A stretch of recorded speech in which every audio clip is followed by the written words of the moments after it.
communiqué de presse qui vient d'être annoncé. Donc voilà, je suis à votre disposition. Bonjour. Bonjour à tous.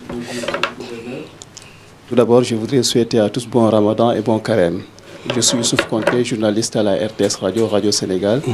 Ma question est de savoir quelles sont les raisons qui ont motivé la décision du comité de politique monétaire relativement au taux directeur de la Banque centrale. Merci. Ok, merci. Effectivement, comme vous l'avez indiqué, le comité de politique monétaire, à l'issue donc de sa réunion de ce matin, mercredi 5 mars 2025, a décidé donc de maintenir les taux directeurs de la Banque centrale, donc taux minimum à 3,5% et le taux de prêt marginal à 5,50. Alors, comme à l'accoutumée, le comité de politique monétaire examine la situation économique d'ensemble, les questions concernant l'économie internationale, l'évolution internationale et bien entendu la situation interne au niveau de notre région. Alors au plan international, on note quand même certaines évolutions. D'abord que la croissance, d'après le FMI, tourne autour de 3% au niveau mondial. Donc c'est une croissance qui est quand même bonne. En 2024 et en 2025, on devrait se situer plus ou moins au même niveau, autour de 3,2%. Et puis, au plan international, on note également certains aspects qui sont importants pour nous, pour nos économies. Les prix des produits que nous exportons, c'est-à-dire que la région exporte, ces prix-là ont augmenté de manière importante. Cacao, coton, l'or, pratiquement tous les produits ont augmenté, les prix des produits. Alors, bien sûr, ça a un impact parce qu'on va le voir peut-être un peu plus tard, ça joue sur la valeur de nos exportations et donc sur évidemment le commerce extérieur. On a noté également que le prix de l'énergie, parce que nous sommes quand même, c'est vrai, nous produisons des produits pétroliers, mais nous sommes toujours importateurs nets. Les prix des produits énergétiques, nos produits pétroliers, ont baissé. Alors bien sûr, pour nous, c'est important, parce que c'est un élément positif dans la mesure où ça joue moins sur les prix de l'inflation. Donc la croissance au plan international est bonne, nous avons des prix de nos produits exportés qui augmentent. Au plan interne, quand même, au niveau de la région, il y a quand même de bonnes nouvelles, il faut le dire. La croissance est solide.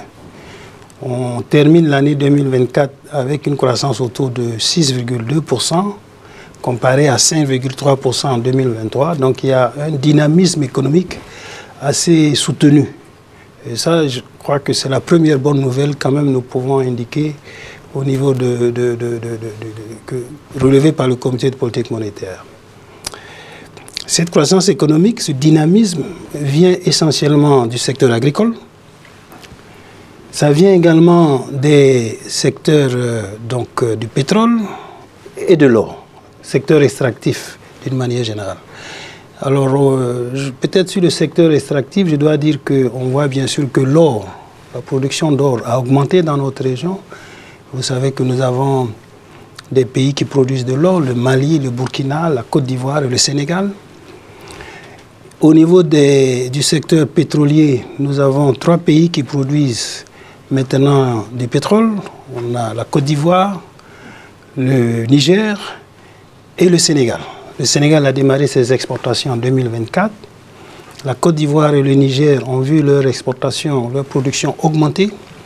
Donc ce secteur a donc contribué justement à soutenir l'activité économique et bien sûr le secteur tertiaire. Donc toutes les composantes de l'activité économique du produit intérieur brut se sont renforcées, sont développées. Et donc ça contribue à ce dynamisme économique que j'ai évoqué, à savoir un taux de croissance de 6,2% en 2024. Donc ça c'est quand même une bonne nouvelle. Je crois que ça veut dire qu'il y a vraiment non seulement de la résilience dans nos économies, malgré tous les chocs, mais il y a quand même un potentiel qui est en train concrètement donc d'être réalisé. La deuxième bonne nouvelle, l'inflation est en baisse. Au dernier trimestre, troisième trimestre de l'année dernière, 2024, nous avions une inflation qui avait augmenté, on était à 4,1%. Au dernier trimestre, l'inflation est descendue à 2,9%. C'est une bonne nouvelle pour deux raisons. D'abord, ça baisse, mais ça baisse et maintenant nous sommes dans notre cible. Vous savez que nous avons un objectif pour l'inflation, c'est d'avoir un taux qui soit entre 1 et 3%. 3% étant la borne supérieure. Donc avec une réalisation au dernier trimestre de l'année 2024 à 2,9%, nous sommes dans notre cible. Et pour nous, ça, c'est une bonne nouvelle parce que c'est vraiment notre objectif clé dans la mise en œuvre de la politique monétaire. Donc nous rentrons dans notre cible. La troisième bonne nouvelle, c'est que, et ça je l'ai un peu évoqué, nous avons nos comptes extérieurs, la position extérieure de notre Union qui s'est renforcée. C'est renforcé pour plusieurs raisons. Comme je l'ai dit, les prix de nos produits exportés ont augmenté. Pratiquement tous les produits. Donc, ça a renforcé le solde de nos échanges positifs. Nous avons également, comme je l'ai dit, les volumes, notamment en matière de produits pétroliers, qui ont augmenté. Nous avons également des mobilisations importantes de ressources par les pays membres. En 2024, nous avons eu, vous le savez, vous rappelez, des eurobonds qui ont été émis par des pays, en particulier la Côte d'Ivoire, le Bénin, le Sénégal et le Togo. Et donc tout ça a contribué justement à améliorer la position extérieure de notre Union, donc qui s'est vraiment renforcée. Et donc ça, évidemment, ce sont pour nous des bonnes nouvelles. Donc la situation macroéconomique globale de l'Union, si on la compare à la période récente, la période troisième trimestre 2024, nous avons une situation macroéconomique qui est beaucoup plus solide. Et je voudrais dire que la croissance que j'ai indiquée, les 6% de croissance réalisée en 2024, c'est 2 fois la croissance mondiale. Parce que je vous ai dit, la croissance mondiale est à 3,2%. Et c'est pratiquement très au-dessus de la moyenne de la croissance au niveau du continent africain, au sud du Sahara. La croissance africaine en 2024 est ressortie à 3,6%. Donc nous avons une croissance qui est nettement au-dessus de la moyenne du continent. Et donc ça veut dire que le cadre macroéconomique que nous avons en place aujourd'hui, avec tous les éléments que je vous ai indiqués, est en mesure de nous donner une inflation faible, qui assure bien sûr notre compétitivité, qui maintient notre compétitivité, mais qui permet également d'avoir une croissance économique forte, avec une situation extérieure qui s'est renforcée. Donc vraiment, nous avons un ensemble de résultats sur lesquels, évidemment, nous pouvons être relativement satisfaits. Alors bien sûr, et ça évidemment, ça va être le deuxième point de notre analyse, c'est que le comité a quand même noté qu'il y a beaucoup de risques. Il y a beaucoup de risques qui entourent la situation macroéconomique d'ensemble. D'abord au plan international, comme vous le savez, il y a des tensions géopolitiques importantes. Il y a également des frictions, des tensions, pour ne pas dire une guerre commerciale au niveau international avec des augmentations de tarifs. Et donc tout ça, évidemment, au plan international, crée un risque. Un risque sur la croissance internationale qui peut avoir un impact sur nos économies. Un risque en matière de prix, notamment les prix des produits que nous exportons. Et évidemment, des risques en matière donc, de flux financiers qui peuvent avoir un impact sur nos économies. Donc ça, c'est un élément important donc, dans l'analyse qui a été faite par le comité de politique monétaire. Et puis, il y a également toujours des risques dans notre région qui persistent, qui subsistent. Les risques sécuritaires qui continuent à impacter au niveau de la région, donc non seulement qui peuvent créer qui peuvent avoir un impact sur la production, le secteur agricole en particulier, la production au niveau des secteurs miniers, et également créer évidemment des perturbations dans les circuits de distribution. Et tout ça peut avoir un impact sur l'inflation, en réduisant donc la capacité de disposer des produits comme les denrées alimentaires, et donc un impact direct sur l'inflation, un impact sur la croissance économique et un impact sur les exportations. Donc tout cet ensemble de facteurs évidemment négatifs que sont ces risques ont été pris en compte dans l'analyse du comité de politique monétaire. Et donc au vu d'une évaluation globale de cette situation, des perspectives à court terme sur l'année 2025 qui également ont été faites, avec une croissance qui devrait rester soutenue, au-dessus de 6%, devrait atteindre 6,3%, une inflation qui devrait, d'après nos prévisions, baisser, après le chiffre de 2,9 que j'ai évoqué, mais avec des facteurs de risque quand même assez importants, assez préoccupants, qui font que le comité de politique monétaire a décidé de rester donc en ligne avec la politique actuelle qui est donc de maintenir le taux directeur au niveau actuel, étant entendu que évidemment les résultats en matière de croissance et d'inflation et de renforcement de notre position extérieure en 2024 est relativement bonne. Voilà.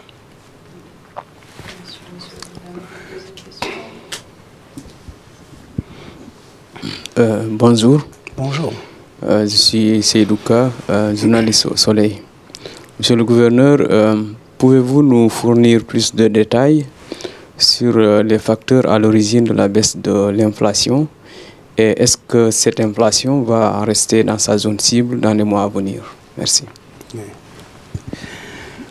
Oui, effectivement, comme je l'ai dit, c'est notre objectif principal. Hein. Vous savez, la stabilité des prix, donc un objectif d'inflation dans une cible de 1 à 3%. C'est vraiment l'objectif principal, bien sûr, sans oublier que nous restons très attentifs à l'activité économique, à la croissance économique, parce que c'est ça qui génère de la valeur ajoutée et génère des emplois. Alors, donc, je vous ai dit qu'on est passé d'une moyenne de 4,1% au troisième trimestre, que nous sommes descendus à 2,9%. Les raisons, il y a essentiellement le fait que nous avons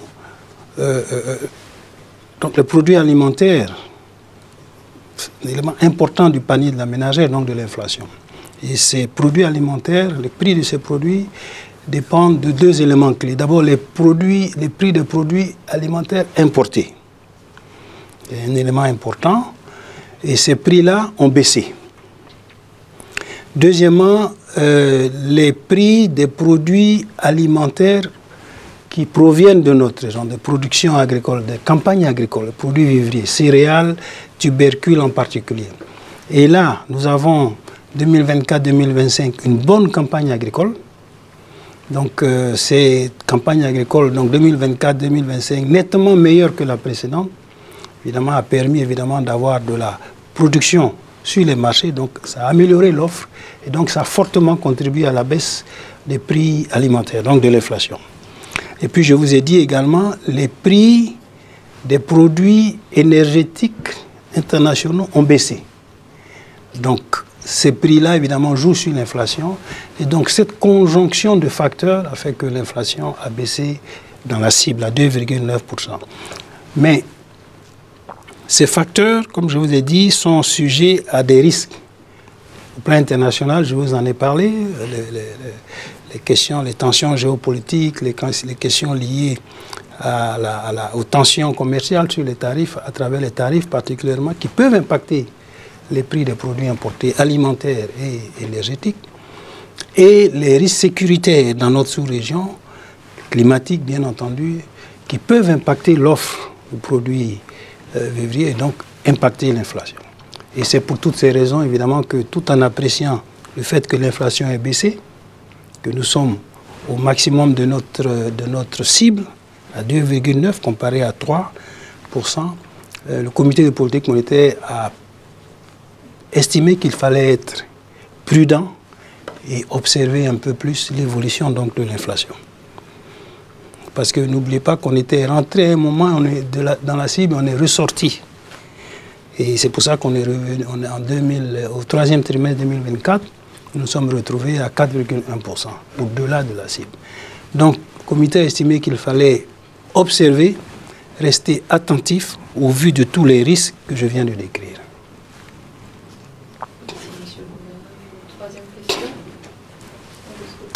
Bonjour, monsieur le gouverneur.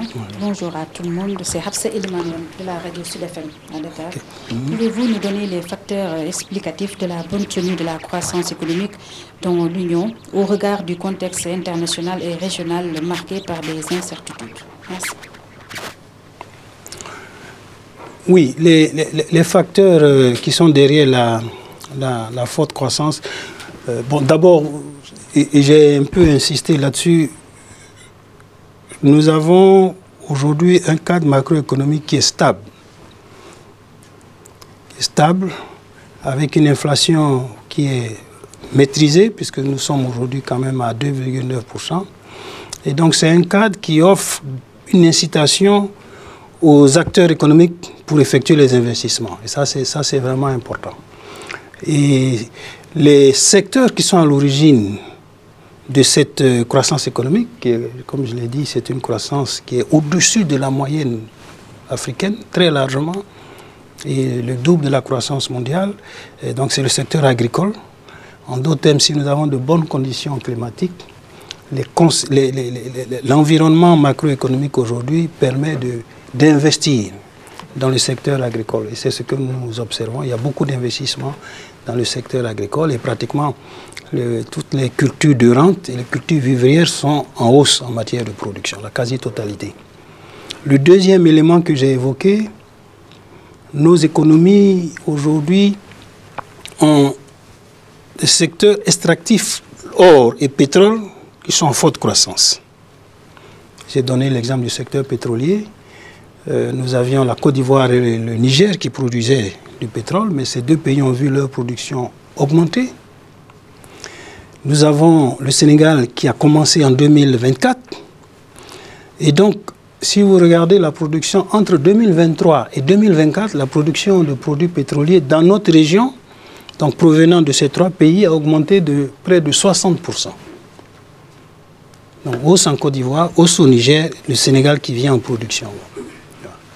Et en 2025, on s'attend à une hausse encore qui devrait tourner autour de 30%. Donc, c'est un secteur qui est vraiment dans une dynamique positive forte. Et puis, nous avons le secteur des services. Alors, le secteur des services, en général, accompagne les secteurs primaires et les secteurs secondaires, mais évidemment, se développe lorsque l'environnement est favorable.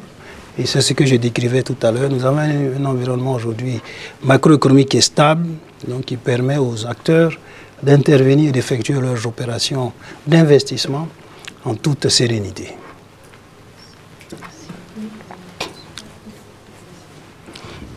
Merci beaucoup. Bonjour, monsieur le gouverneur. Bonjour. Oui, bonjour. Je me nomme Cheikh Fall. Je suis journaliste au site d'information générale Dakaractu. Alors, ma question tourne autour donc de ces éléments auxquels vous pouvez donc revenir encore par rapport donc au renforcement, ce qui explique concrètement le renforcement de ces réserves de change de l'Union dans l'espace, donc bien évidemment, depuis le mois de décembre 2024. Est-ce que vous pouvez un peu revenir sur ces contours-là? Oui. Merci. Oui, effectivement. J'ai dit qu'il y avait trois bonnes nouvelles, donc la croissance économique, l'inflation et puis la position extérieure qui s'est renforcée. Donc ça, c'était la troisième bonne nouvelle. Effectivement, c'est le cas. Vous savez, en 2022 et 2023, avec les chocs que nous avons connus suite à Covid, l'impact de la guerre en Ukraine, la hausse des produits importés, notamment des produits énergétiques, la difficulté pour les États d'aller sur les marchés internationaux avec la hausse des taux d'intérêt internationaux. Nous avons connu en 2022 et 2023 des déficits de balance de paiement. Donc, le sort de nos échanges extérieurs est ressorti défavorable, négatif. Nous avons perdu donc plusieurs milliards en 2022-2023. Et en 2024, avec les évolutions que je viens de décrire, nous avons une balance de paiement positive, favorable. Et donc cette balance de paiement, donc cette amélioration, c'est ce que j'ai décrit. Nos produits exportés ont une hausse de leur prix. Donc une valorisation plus importante à l'exportation. Premier élément. Deuxième élément, les volumes ont augmenté. Donc les volumes et les prix ont augmenté, donc ça a amélioré la balance commerciale.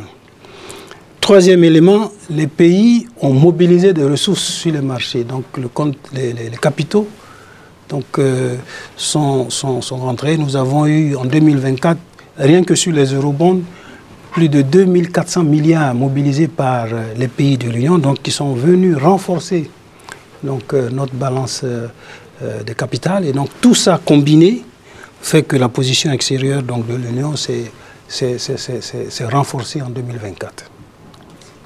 Okay. Sur le gouverneur, je pense que nous avons recueilli les 4 questions. Je ne sais pas si vous souhaitez. Je prends une question en plus. Oui.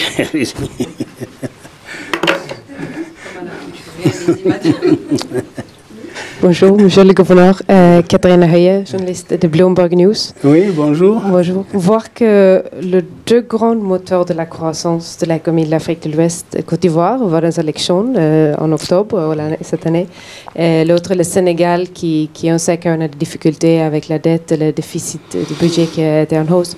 Vous voir quel impact sur la croissance de l'économie globale, surtout sur vous avec votre compte extérieur, voir que peut-être les deux pays ne vont pas avoir la possibilité d'aller au marché avant la fin de cette année. Bon, je crois que bon, nous sommes en 2025. Bon, j'ai parlé de la croissance. J'ai dit que la croissance en 2024, on a fini avec une croissance de 6,2% et en 2025, on prévoit une croissance qui va être supérieure à ça, autour de 6,3%. Et j'ai dit que les moteurs de la croissance, il y avait bien sûr le secteur agricole, le secteur extractif. Et j'ai dit que quand vous regardez le secteur extractif, vous avez, si vous prenez l'or, la Côte d'Ivoire et le Sénégal sont des producteurs d'or, avec le Mali, le Burkina et le Niger. Et le pétrole, j'ai dit que le Sénégal et la Côte d'Ivoire sont des producteurs, donc des exportateurs de produits pétroliers. J'ai dit que la production exportée en 2024 avait augmenté et ça va encore augmenter en 2025 pour la Côte d'Ivoire et le Sénégal. Donc, au plan de la croissance, ces pays devraient avoir une croissance très forte, de manière soutenue. Okay. Maintenant, vous avez parlé de la question des élections en Côte d'Ivoire et puis de la situation. Bon, vous savez, j'ai dit qu'il y avait plusieurs facteurs qu'on prend en compte. J'ai parlé de la situation sécuritaire, la question climatique, évidemment. On regarde tous ces aspects. Je ne vois pas de difficultés particulières pour les questions. De toute façon, on sait que les élections ont lieu chaque 5 ans. Et donc, il va y avoir des élections. Il y a eu des élections dans certains pays et ça n'a pas nécessairement touché à la croissance. Donc, on n'anticipe pas de difficultés particulières. La situation du Sénégal, elle est connue. Je crois que les autorités, comme cela a été dit, ont joué la transparence parfaite.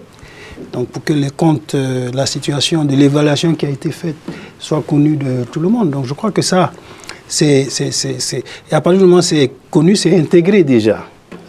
C'est intégré et c'est ce que nous avons fait. Nous avons déjà, nous, sur la base des informations communiquées par les autorités, on l'a intégré dans les évaluations que je vous ai données. Et quand j'ai fait le point sur l'évaluation en 2024 et les évaluations en 2025, nous avons intégré toutes ces informations qui nous ont été communiquées par les autorités. Et c'est tel que nous l'avons noté, les autorités ont décidé donc d'aller de l'avant, de poursuivre donc les réformes qui doivent être faites. et puis aussi de poursuivre leur engagement, leur dialogue avec le partenaire, notamment les organisations comme le Fonds monétaire, la Banque mondiale, enfin tous leurs partenaires. Donc je crois que qui se sont d'ailleurs même engagés à accompagner le pays pour pouvoir aller de l'avant. Donc ce qui est important, c'est d'avoir les informations, de les intégrer et puis de voir quelle va être l'orientation que les autorités vont imprimer aux actions qui doivent être menées dans le court terme et dans le moyen terme. Voilà, je crois que et par rapport au compte extérieur de la banque? Non, vous savez, la beauté de l'union, c'est ça qui fait notre force. J'ai eu à l'expliquer. Vous savez, c'est une union monétaire. La solidarité prédomine. Aujourd'hui, un pays peut avoir une difficulté. D'ailleurs, dans l'histoire de l'UEMOA, ça a toujours été le cas. À un moment donné, il y a un pays qui peut avoir une difficulté, mais les autres sont là. Ça compense. Et puis demain, quand c'est un autre pays, mais les autres sont là. Ça compense. Vous voyez, c'est ça qui fait la force de l'union monétaire. Et donc, aujourd'hui, vous avez, même quand il y a eu des cas où, bon, parfois dans certains pays, il y avait beaucoup de tensions, mais l'union est restée forte parce que bon, les autres sont toujours là. Il y a toujours d'autres pays qui sont là pour compenser. Et donc je crois qu'aujourd'hui, encore une fois, sur le Sénégal, les autorités ont joué la transparence, les informations sont connues et se sont engagées à aller de l'avant avec des réformes pour corriger les choses qui n'ont pas bien fonctionné. Donc, nous, Banque centrale, notre rôle, évidemment, c'est toujours d'accompagner les États. On le fait pour tous les pays, donc dans leur processus pour aller de l'avant. Okay.